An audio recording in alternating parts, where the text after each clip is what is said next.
0.5 ମାରିଛ ନା ହଁ 12 ତାରିଖ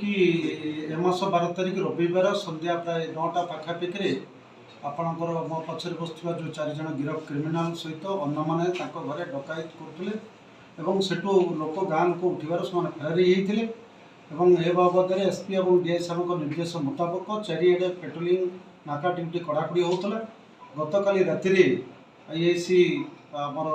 ବଳଦାଙ୍କ ଟିମ୍ ଜରିଆରେ ସେମାନେ ଖବର ପାଇଲେ ଆଉ ତାଙ୍କର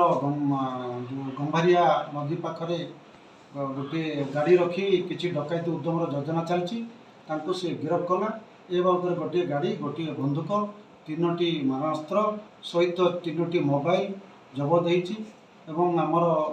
ଯେଉଁ ଏସ୍ଡିପିଓ ଗୋକୁଳାନନ୍ଦଙ୍କର ସିଏ ନିଜେ ବି ତାର ଇନଭେଷ୍ଟିଗେସନର ସବୁ ପଏଣ୍ଟକୁ ଟଚ୍ କରିକି ଆହୁରି ଯେଉଁ ଫେରାର ଆସାମୀ ଅଛନ୍ତି ତାଙ୍କୁ ତୁରନ୍ତ କେମିତି ଧରାଯିବ ତା ପ୍ରତି ପଦକ୍ଷେପ ନିଆଯାଉଛି।